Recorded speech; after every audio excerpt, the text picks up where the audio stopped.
Boa noite, meus irmãos, minhas irmãs. Que privilégio grande estar aqui com vocês e poder participar desta conferência missionária e ainda compartilhar com vocês a palavra de Deus. Eu estive aqui na IPN há exatos 20 anos atrás, em 2004, e não tive a oportunidade de retornar, mas durante vários anos, quando no Amazonas, através do Projeto Amanagé, e em função da longa e generosa parceria da IPN com o Projeto Amanagé, eu mantive contato aí com o SEM por vários anos, pelo menos por 9 anos, e sei do engajamento da Igreja Nacional com a obra missionária local, nacional e transcultural. Hoje, na PMT, estamos ali servindo ao Senhor, temos mais acesso, inclusive, às informações do engajamento da nossa denominação, e a Igreja Presbiteriana Nacional tem sido uma inspiração para todos nós, pelo que louvamos a Deus pela caminhada e o engajamento missionário dessa igreja.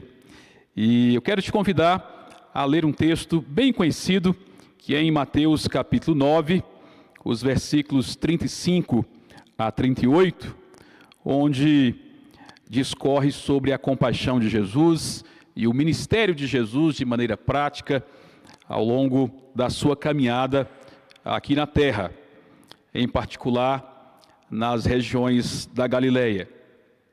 Mateus capítulo 9, versículos 35 a 38. E percorria Jesus todas as cidades e povoados, ensinando nas sinagogas, pregando o evangelho do reino e curando toda sorte de doenças e enfermidades.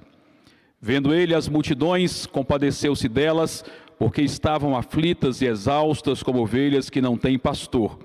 E então se dirigiu a seus discípulos: a seara, na verdade, é grande, mas os trabalhadores são poucos. Rogai, pois, ao Senhor da seara que mande trabalhadores para a sua seara. Nós temos nessa passagem um momento quando Jesus está em todo o calor do seu ministério. Jesus começa o seu ministério em Caná da Galileia, em regiões da periferia de Israel, e o seu ministério vai ganhando corpo, vai ganhando notoriedade. Capítulo 5, 6, o Sermão do Monte é um sermão de impacto para multidões. O ministério de Jesus já está conhecido, ganha uma proporção expressiva, e aqui o evangelista Mateus, ele resume a praxe missionária ou ministerial de Jesus. E aqui eu penso que nós podemos extrair lições práticas para o nosso próprio engajamento missionário, à luz da prática ministerial de Jesus. Podemos tirar lições para o nosso engajamento pessoal, para o nosso engajamento enquanto família, para o nosso engajamento enquanto igreja. A praxe ministerial de Jesus é o nosso grande modelo. Nós somos aqueles chamados para sermos discípulos, seguidores e imitadores de Jesus. Não apenas no seu estilo de vida, mas também na sua prática ministerial. E o texto nos diz que Jesus, ele percorria todas as cidades e aldeias. O texto, portanto, começa nos mostrando que Jesus, ele desenvolvia o seu ministério em movimento.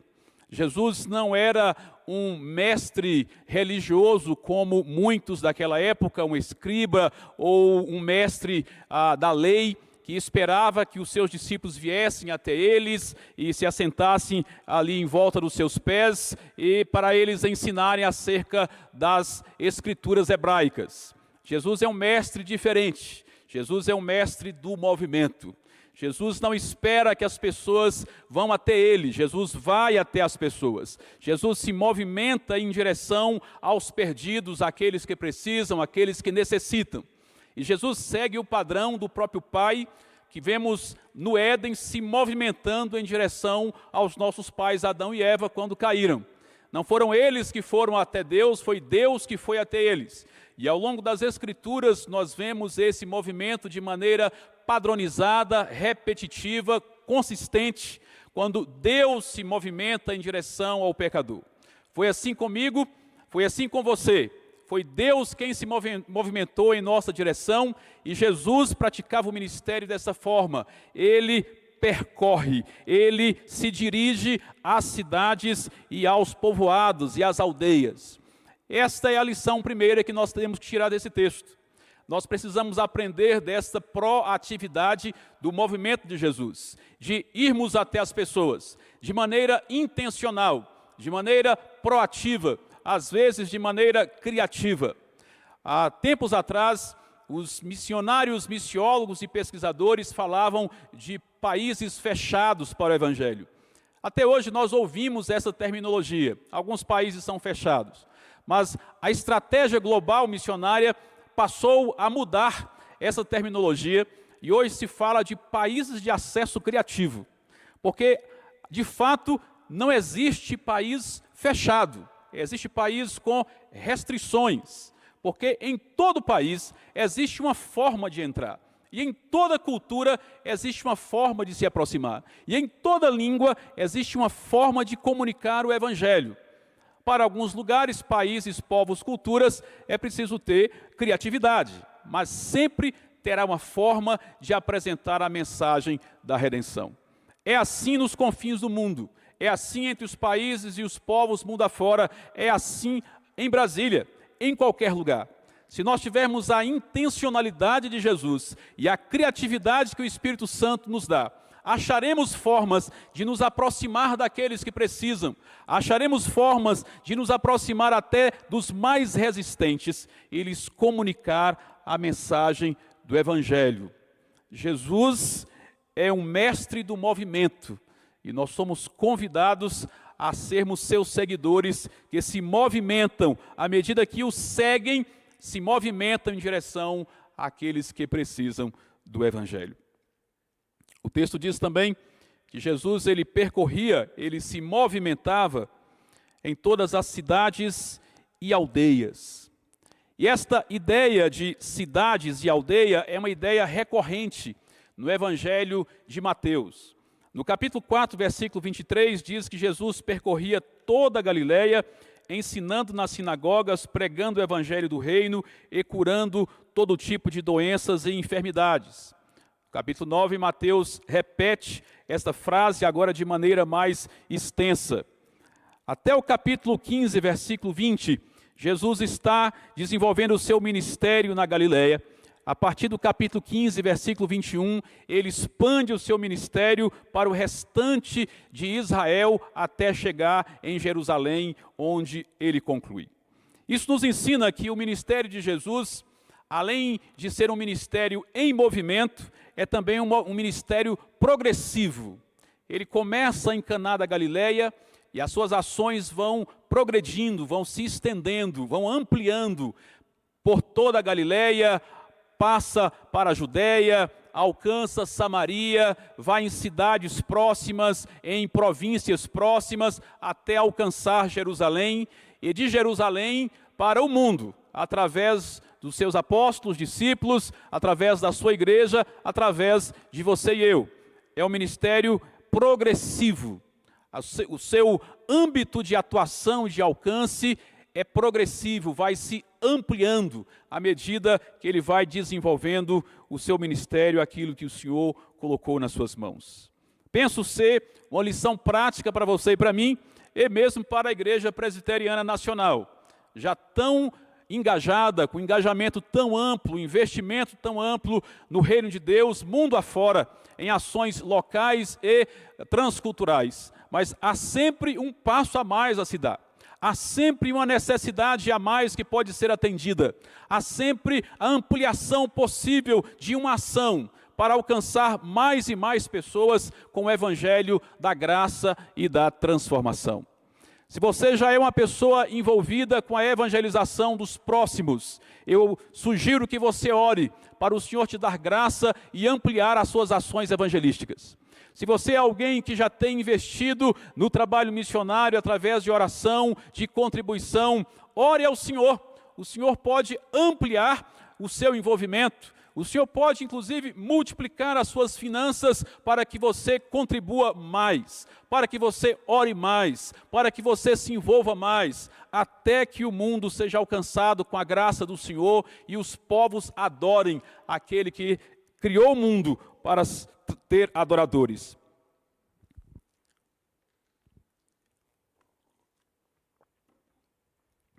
O ministério de Jesus, portanto, é um ministério em movimento, é um ministério progressivo, e na sequência o texto diz que Jesus, nas cidades e nas aldeias, ele ensinava, ensinando nas sinagogas e pregando o evangelho do reino. Ensinando nas sinagogas e pregando o evangelho do reino.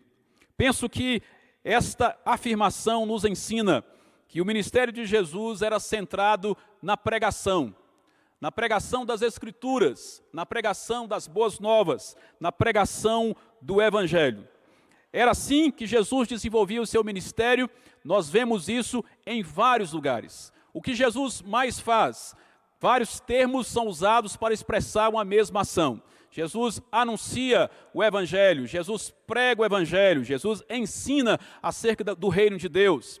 Jesus fala, ele comunica acerca da mensagem das Escrituras Sagradas, da mensagem do Pai que o enviou. O ministério de Jesus é centrado na pregação do Evangelho.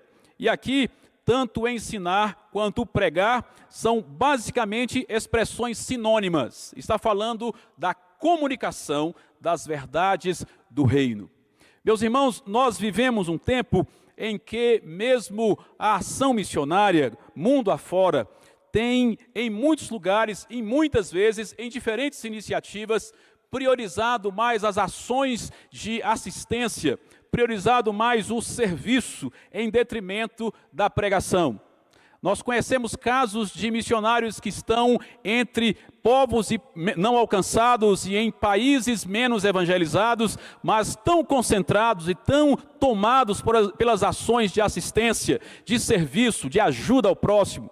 Ações que são justificáveis, que são necessárias, ações que são plausíveis, ações que são expressões do amor cristão, mas muitas vezes tão consumidos pela assistência que não resta tempo para a proclamação do Evangelho.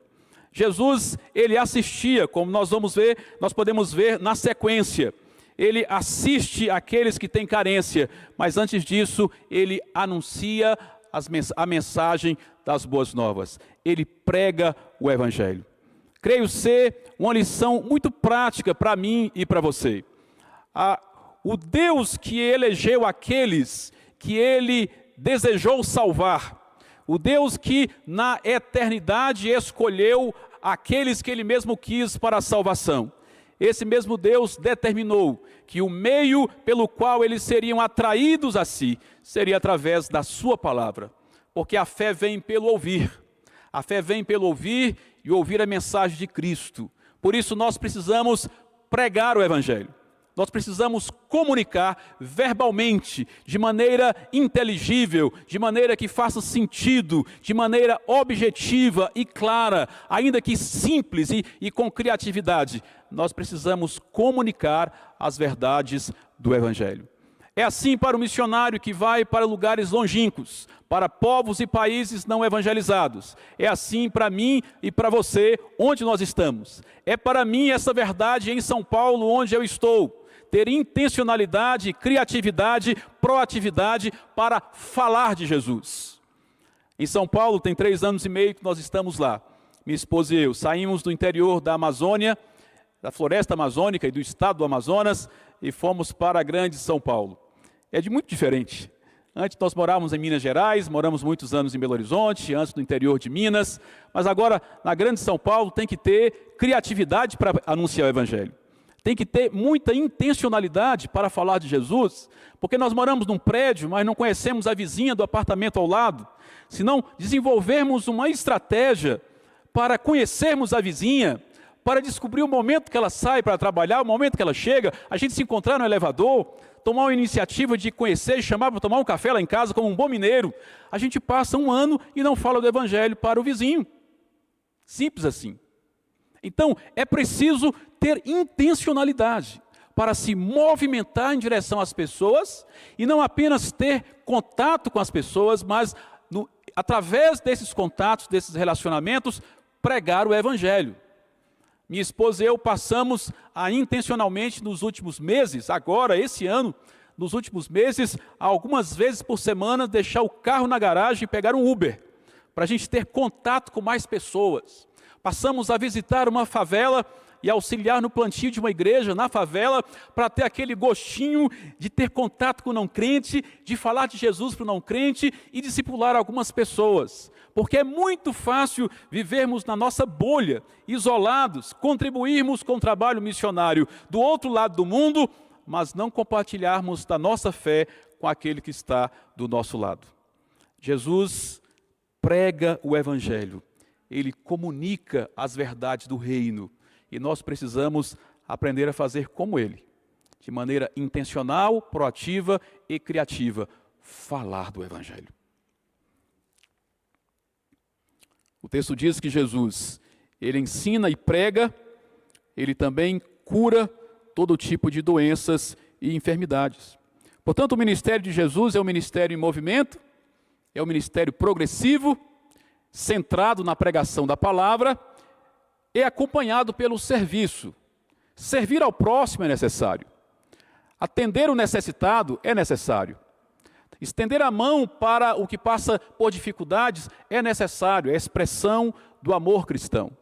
Atender ao que está na calamidade, se compadecer daquele que sofre, faz parte da vida cristã. E logo acompanhava o ministério de Jesus, apesar de que sabemos que as curas e os milagres por ele operados eram para cumprir as profecias acerca da sua pessoa, da sua figura enquanto Messias. O Messias, ele viria e curaria os enfermos, expulsaria demônios e assim por diante. Mas, além de ser o cumprimento dessas profecias, era uma forma prática de auxiliar, de tocar, de servir aqueles que precisavam. Pessoas desprovidas de assistência médica, pessoas que não tinham acesso a recursos medicinais, ou não tinham a profissionais, ou a recursos financeiros para pagar um médico, pessoas que naquele contexto não tinham naturalmente assistência do Estado na área de saúde, portanto, pessoas em sofrimento, em lutas, e Jesus, ele vai até essas pessoas, eles cura as enfermidades e sara as suas doenças como uma expressão de serviço. Michael Horton, autor reformado, ele diz que o serviço é uma expressão do grande mandamento, de amar a Deus e de amar ao próximo. Por isso nós, como crentes, não precisamos ficar nos perguntando se devemos ou não devemos nos envolver com aqueles que sofrem, para minimizar o sofrimento humano. A resposta é positiva, é sim, é uma expressão do amor cristão. Michael Horton nos alerta dizendo, a expressão da grande comissão é a pregação do Evangelho. Nós não podemos subestimar a pregação do Evangelho e substituí-la pelo serviço. O serviço é necessário e faz parte da nossa vida enquanto cristãos, mas o serviço deve ser acompanhado da pregação das boas novas. E o versículo 36 diz que, ao ver as multidões, Jesus se compadeceu delas. Compaixão. Jesus tem compaixão daquela multidão perdida, e diz o texto que é uma multidão aflita e exausta, como ovelhas que não têm pastor. Literalmente o texto diz que as entranhas de Jesus se estremeceram. Esta é a ideia de se compadecer.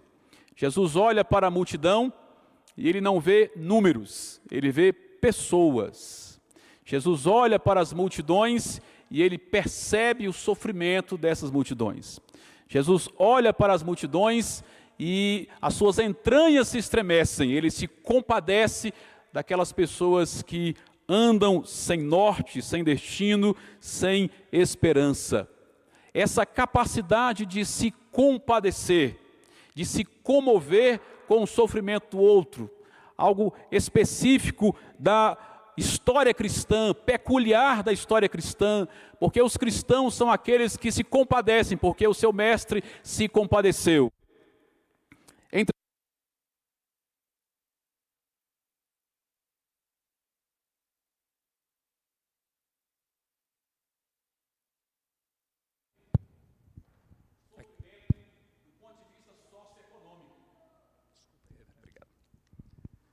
A compaixão de Jesus não era pela limitação socioeconômica daquela multidão, apesar de que, de fato, era uma multidão de pessoas simples, pobres, carentes. A compaixão de Jesus é porque elas estavam aflitas e exaustas como ovelhas sem pastor. Jesus se compadece da miserabilidade espiritual daquela multidão. Francis Schaeffer, missionário norte-americano enviado para a Suíça em meados do século XX, lá por volta da década de 1970, ele escreve sobre compaixão.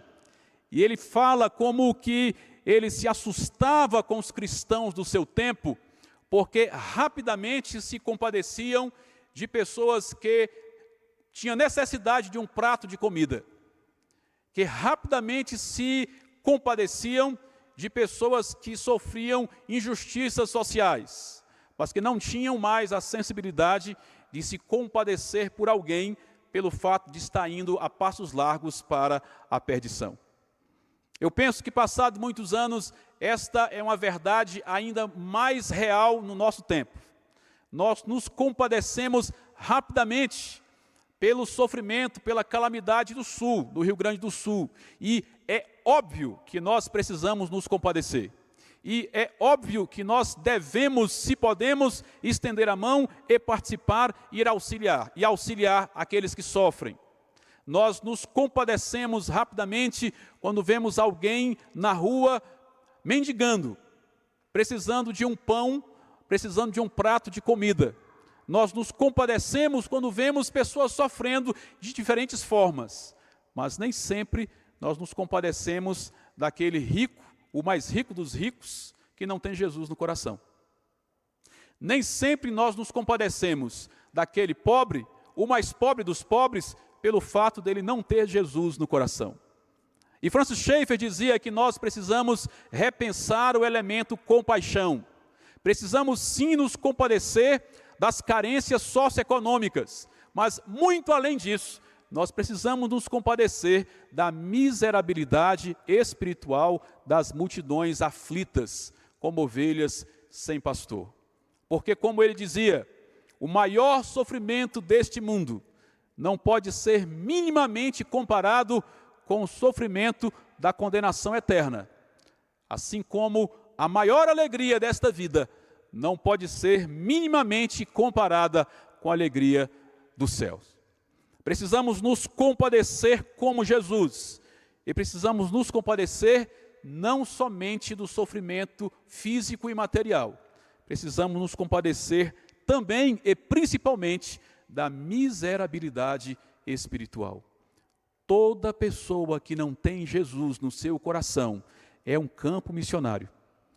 Toda pessoa que ainda não teve um encontro com Cristo deve ser objeto da nossa compaixão, da nossa oração, da nossa intencionalidade em nos aproximarmos de maneira proativa, criativa e com compaixão pela miséria espiritual, apresentar o que nós temos de melhor para apresentar, que chama-se o Evangelho de Jesus Cristo, que transforma o perdido em achado e resgata a dignidade da pessoa aqui na terra e a prepara para morar no céu. Em outras palavras, pregação do Evangelho. O ministério de Jesus, portanto, é um ministério em movimento, é um ministério progressivo, é centrado na pregação da palavra, acompanhado pelo serviço, é movido pela compaixão. E o versículo 37, Jesus então olha para os seus discípulos e faz uma correta leitura da realidade, uma realista leitura do seu momento, quando ele olha e diz: a seara é grande, mas os trabalhadores são poucos. Jesus tem consciência da dimensão do desafio que está em sua volta e no seu tempo, e da limitação dos recursos humanos. Eu gostaria de apresentar para os irmãos, visto que esta conferência traz como tema desafios missionários da igreja na atualidade, eu gostaria de, agora à noite, no final dessa exposição, também amanhã de manhã, trazer para os irmãos a título de atualização, porque sei, os irmãos são de uma igreja muito engajada e deve ter quase todas essas informações, mas a título de atualização, eu gostaria de apresentar alguns desafios missionários, hoje globais, amanhã nacionais e globais também, pelos quais possamos orar, e quem sabe o Senhor há de falar ao meu, ao seu coração, acerca de um engajamento direcionado a um desses desafios do nosso tempo. Poderia soltar o PowerPoint? Vamos ver se vai funcionar daqui, né, o controle. Eu gosto de pensar em desafios missionários numa perspectiva otimista. Deus é quem está expandindo o seu reino sobre a face da terra. E é o próprio Deus quem está se movimentando em direção àqueles que Ele mesmo amou e escolheu para a salvação. E é porque é Deus, o próprio Deus, quem está se movimentando e chamando, atraindo a si aqueles que Ele mesmo amou. A sua obra é inevitável. A expansão do Evangelho e do Reino é algo inevitável. E a história nos prova esta verdade. O Reino de Deus está se expandindo. A World Christian Database, que é o grande banco de dados a nível global sobre religiões, hoje no seminário Gordon Conwell, dos irmãos batistas, sul dos Estados Unidos, mas é tão reconhecida a sua segurança das informações, é tão reconhecida que até o Vaticano usa o World Christian Database como fonte de informação acerca de religiões. Eles afirmam que no ano de 1900, 85% dos evangélicos do mundo estavam concentrados nos Estados Unidos e na Europa. No ano 2020, que foi a última versão da enciclopédia da World Christian, os dados apontam para apenas 33% dos evangélicos na Europa e nos Estados Unidos. E às vezes a gente pensa, é porque a Europa está em declínio. Certamente é uma das razões, mas não a principal. A principal razão é que o Evangelho de 1900 a 2020, nos 120 últimos anos, se expandiu como nunca para as mais diversas regiões da Terra, incluindo América Latina, África e assim por diante. No ano 2004, a América Latina se tornou o continente mais evangélico do mundo, ganhando da Europa. E em 2018, a África se tornou o continente mais evangélico do mundo, superando a América Latina, em termos de percentuais evangélicos. O Evangelho está se expandindo mundo afora, ainda que haja resistência, haja restrições, haja oposição, mas é o próprio Deus. Assim como esse movimento do próprio Cristo, que é apenas uma demonstração do movimento da Trindade Santa. O próprio Deus está se movendo em direção àqueles que Ele amou e elegeu para a salvação. Entretanto, apesar da expansão do Evangelho, ainda nós temos grandes desafios mundo afora. E eu gostaria de pontuar alguns de maneira rápida para os irmãos.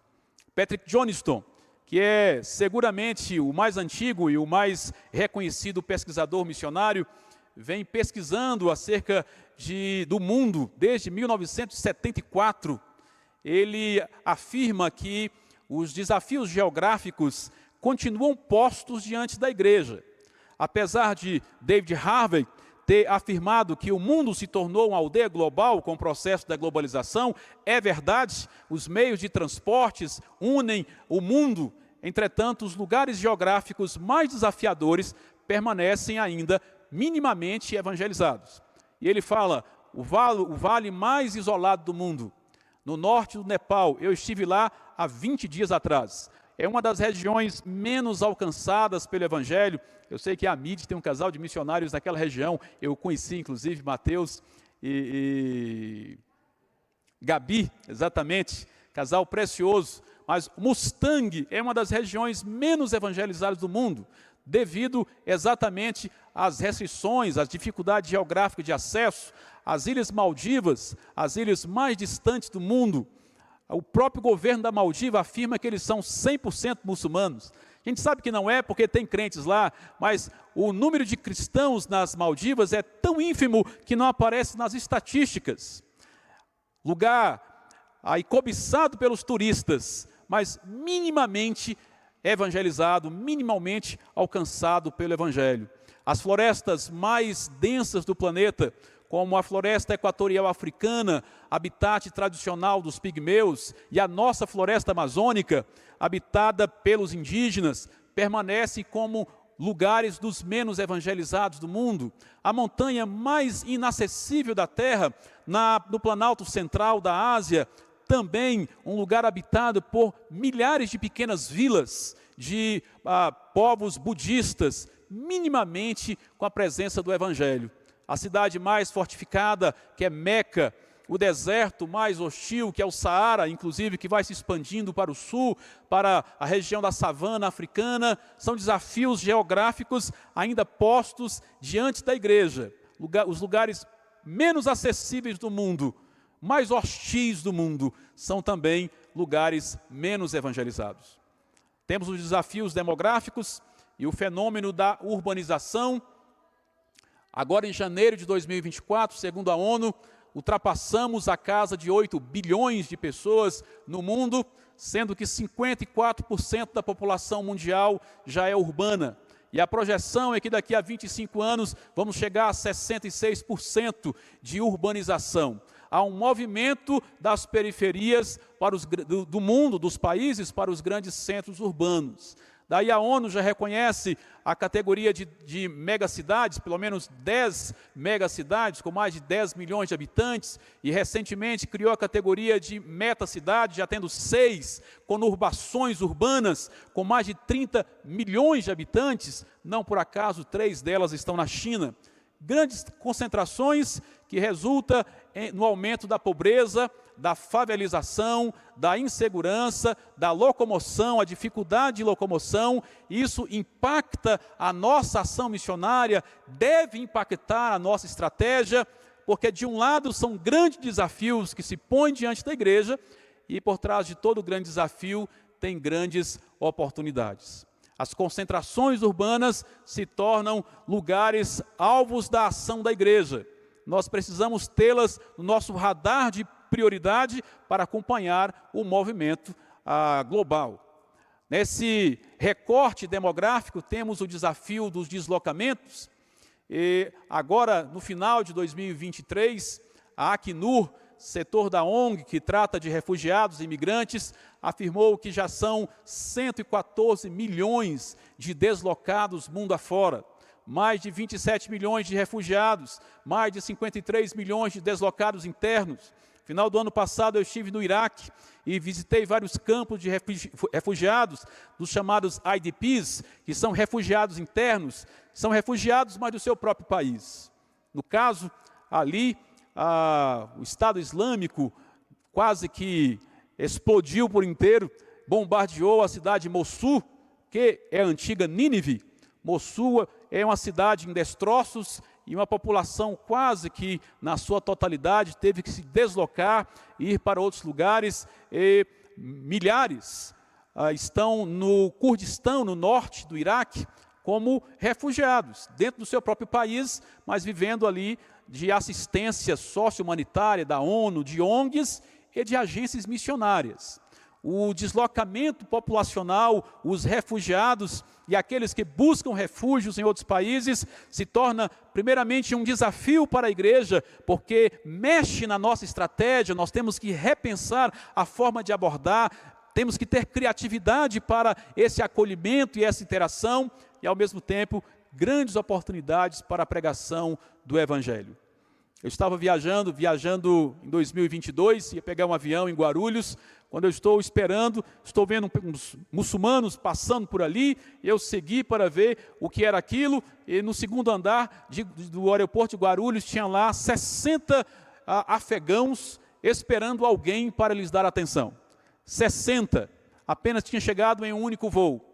E naqueles meses passou de mais de 1.500 afegãos que chegaram em Guarulhos e saíam, passavam pela alfândega, pela migração e ficavam no aeroporto ali esperando alguma forma de serem assistidos. Algumas igrejas lá em São Paulo acolheu muitos afegãos. Nós frequentamos a Igreja Presbiteriana da Penha. A Igreja Presbiteriana da Penha alugou 2 casas e chegou a receber 25 afegãos que estavam ali participando dos cultos, sendo servidos e evangelizados ao mesmo tempo. Enquanto uma das nossas missionárias serviu por 7 anos no Afeganistão e tinha muitas restrições para pregar o evangelho ali, com o flagelo que aconteceu com a tomada do país e a expulsão de milhares, de repente, milhares e milhares de afegãos espalhados mundo afora, sendo acolhidos às vezes por igrejas e podendo ser evangelizados. Esses deslocamentos geram novos desafios e novas oportunidades. Temos o desafio das minorias étnicas. E esse é um desafio que nós precisamos ter os olhos colocados sobre ele de maneira especial.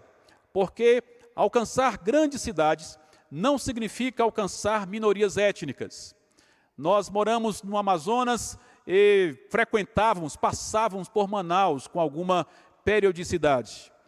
Em certa feita eu peguei uma canoa em Manaus, uma voadeira, e subi 1 hora, Rio Negro acima, saio de Manaus. E em 1 hora eu visitei 3 aldeias indígenas não alcançadas de povos não alcançados, a 1 hora apenas de Manaus. Manaus, entretanto, é uma das cidades mais evangélicas do Brasil. A maior igreja presbiteriana local é a Igreja Presbiteriana de Manaus. Uma das maiores batistas da Convenção Brasileira está em Manaus. Dentre as maiores Assembleias de Deus estão lá em Manaus. Das neopentecostais, as maiores também estão em Manaus. Manaus é uma cidade amplamente evangelizada. Mas 1 hora subindo o rio, 3 aldeias não alcançadas de povos não alcançados. Peguei um carro e viajei 2 horas e meia numa BR. Cheguei em um rio, onde tem 11 aldeias não alcançadas de um povo não alcançado, a 2 horas e meia de Manaus. Conheci famílias inteiras habitando acampamentos improvisados perto de Manaus, famílias indígenas de povos não alcançados, na periferia de Manaus, não sendo evangelizadas. Porque alcançar uma grande cidade não equivale a alcançar as minorias étnicas que estão nos seus arredores e às vezes no seu subúrbio. Tem um desafio linguístico e cultural. Então, as minorias étnicas, elas precisam estar no nosso radar de prioridade e de intencionalidade se queremos nos mover em direção a elas. Temos os desafios religiosos, o crescimento do islamismo, do hinduísmo, do budismo, de outras religiões mundo afora. E às vezes o cristianismo que diminui em alguns lugares, cresce em outros. Esse mapa do crescimento e das mudanças religiosas é algo que precisa estar sempre no nosso radar para entender onde é que Deus está agindo. Deus está se movendo em algumas regiões do mundo. Parece que o Espírito Santo está levando multidões a se converterem em algumas regiões, nessas grandes religiões, e nós temos que ter esse radar ligado para saber onde Deus está se movendo, porque nós devemos mover-nos atrás do movimento de Deus, seguir a Deus no seu movimento. E o secularismo que desafia as religiões mundo afora, desafia a nossa fé cristã aqui no Brasil, desafia e solapa o cristianismo na Europa, nos Estados Unidos, mas não é diferente nas outras religiões. Há um segmento muçulmano hoje fortemente secularizado. Em várias partes do Oriente Médio e da Ásia, existe uma geração jovem islâmica já secularizada. Eu estive na Índia recentemente, no norte da Índia, lugar de presença hindu e islâmica radical, mas no norte da Índia já se fala da secularização dos jovens hindus, que não são mais tão arraigados à sua religião como seus pais e os seus avós. Em várias partes da Ásia, o budismo tem sido fortemente influenciado pelo secularismo. E enquanto a ameaça do secularismo está à nossa espreita, enquanto o avanço do secularismo ameaça a nossa fé, a nossa família, as nossas igrejas, a secularização de outras religiões é uma oportunidade para a evangelização, porque jovens de religiões antes arraigadas, resistentes, hoje, por causa da secularização, começam a se abrir para ideias diferentes, ideias novas, não estão tão presas nas cadeias mentais tradicionais das suas religiões, logo se torna, às vezes, oportunidade para a pregação do Evangelho. Nós precisamos fazer como Jesus, nos movimentar com compaixão, e ter a intencionalidade de olhar para as multidões e ver as suas reais carências e as reais oportunidades. Temos o desafio político-ideológico de perseguição, o mapa de religião de perseguição mundial, de Portas Abertas, desse ano nos traz 13 povos de perseguição extrema à fé cristã, algo que desafia tanto a nossa ação evangelística, quanto desafia o exercício, a prática, a vivência da fé cristã naqueles países, povos, pessoas, irmãos nossos que devem ser alvos da nossa oração, do nosso apoio, do envio de missionários, inclusive, para assistir à igreja perseguida mundo afora. Temos o desafio do tráfico humano.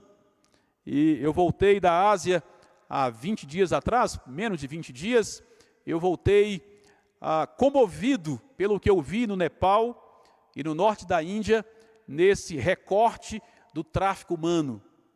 Segundo a ONU, cerca de 32 bilhões de dólares são movimentados anualmente somente com o tráfico humano.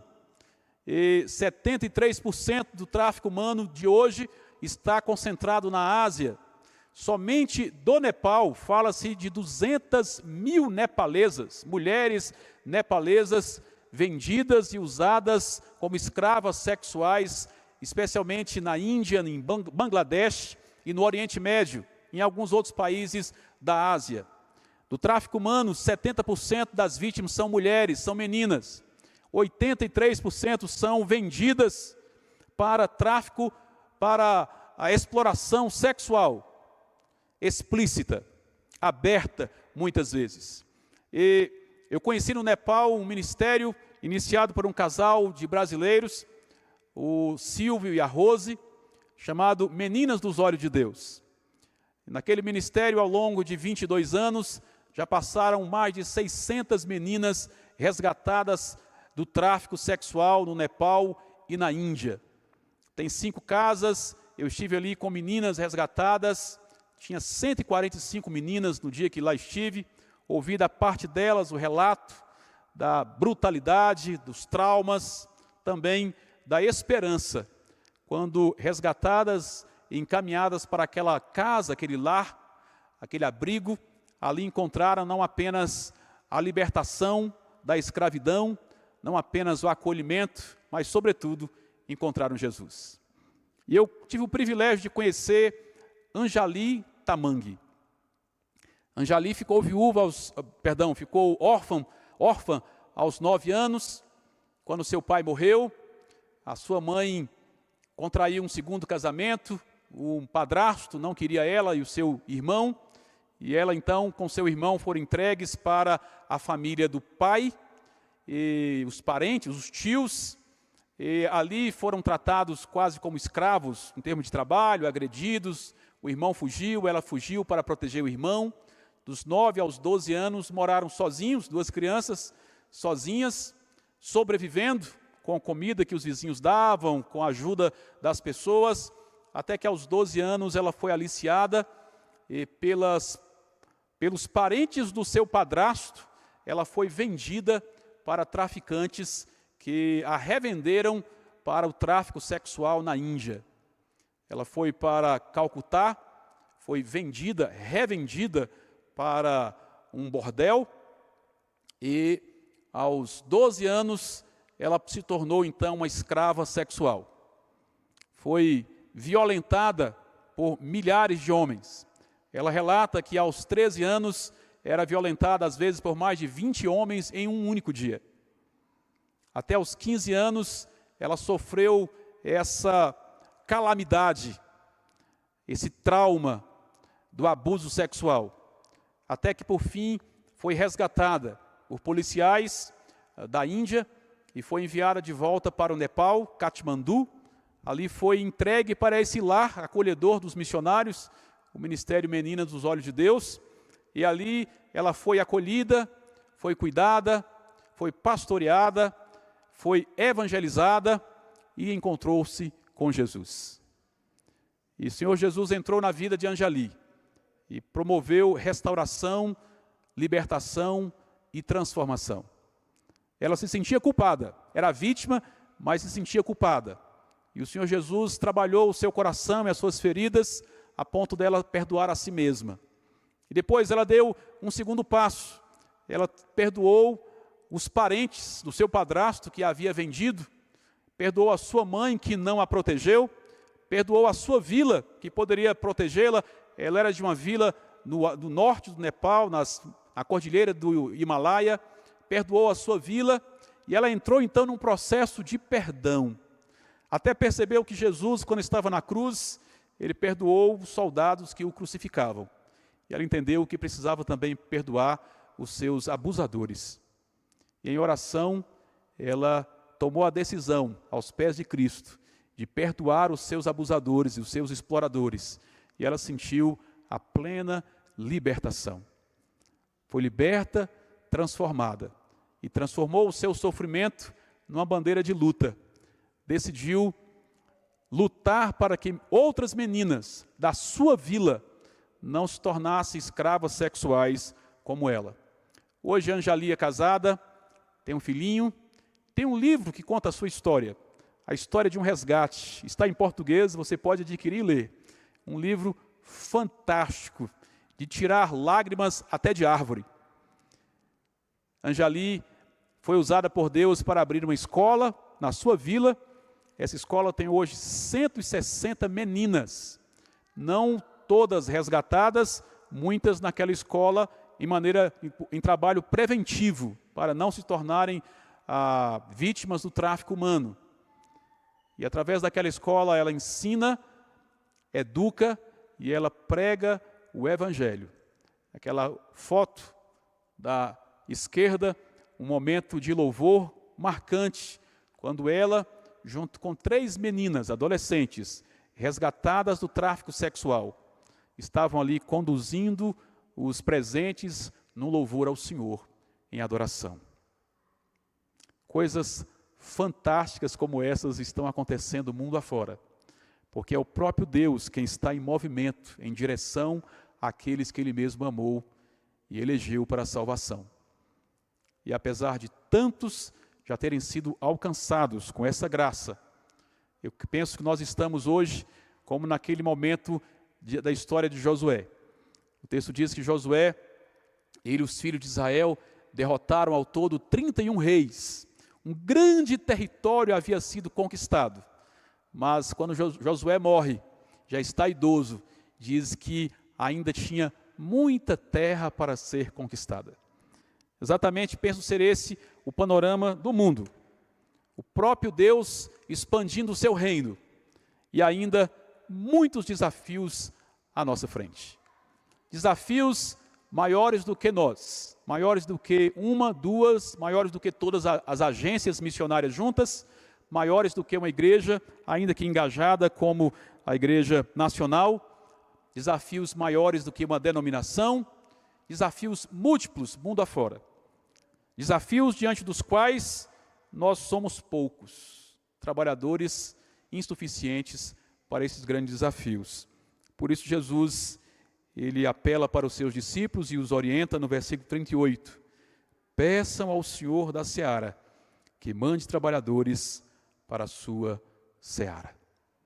E eu gostaria de encerrar este momento te chamando a orar por esses desafios que aqui foram apresentados, a orar por desafios que aqui não foram apresentados, amanhã eu vou apresentar outros, orar por desafios que você conhece, nem todos aqueles que estão do outro lado do mundo, mas alguns que estão perto de você, famílias que você conhece e sabe que vivem sem Jesus, logo são espiritualmente miseráveis.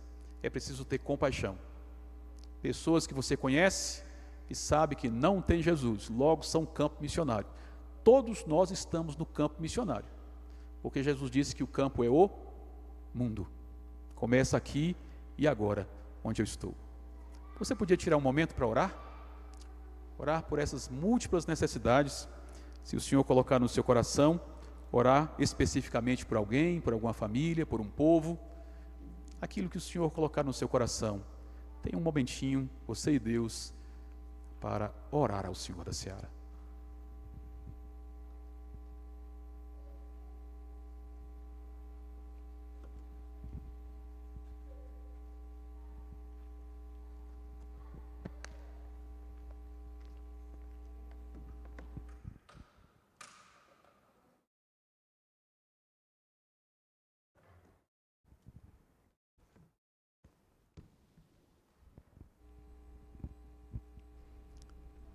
Senhor, são tantas as necessidades e tantos os desafios, que nos sentimos pequenos diante da grandiosidade de desafios que nos rodeia. Nos sentimos limitados, nos sentimos às vezes impotentes e até incapazes. Por isso nós oramos ao Senhor, seguindo a ordem e orientação do próprio Jesus. Nós clamamos ao Senhor por esses múltiplos desafios aqui apresentados e tantos outros. Oramos por aqueles que pouco conhecem, que pouco acesso têm ao Evangelho. Oramos por países e povos. Oramos por cidades, oramos por regiões. Oramos, Senhor, por aquelas meninas do Nepal, da Índia, de Bangladesh, do Camboja, de tantos outros lugares na Ásia que são vítimas de tráfico humano. Oramos, Deus, por meninas e meninos do Brasil, de lugares desafiadores do nosso próprio país, que também são vítimas de tráfico humano, de abuso sexual, de exploração. Oramos, Senhor, pelos povos do nosso país, pelos povos da Ásia, da África. Oramos pelos 19 países da Europa, com menos de 1% de evangélicos. Oramos, Senhor, pelos nossos vizinhos. Oramos pelos nossos amigos. Oramos pelos nossos familiares que não têm o Senhor Jesus no coração. Mas oramos principalmente por nós mesmos, pedindo que o Senhor nos dê ousadia, nos dê coragem, nos dê intencionalidade, nos dê criatividade, nos dê autoridade do seu Espírito. Oramos para que o seu Espírito nos mova em direção àqueles que o Senhor mesmo já amou e escolheu para a salvação, para que sejamos vozes que proclamam o Evangelho, para que sejamos vidas que emitem a luz do Evangelho, para que sejamos pessoas que atraem os seus eleitos ao Senhor. Oramos para que o Senhor nos dê a graça de um passo a mais, de um envolvimento a mais, de um engajamento a mais na sua obra, para que em nós e através de nós seja o nome do Senhor glorificado, em nome de Jesus. Amém.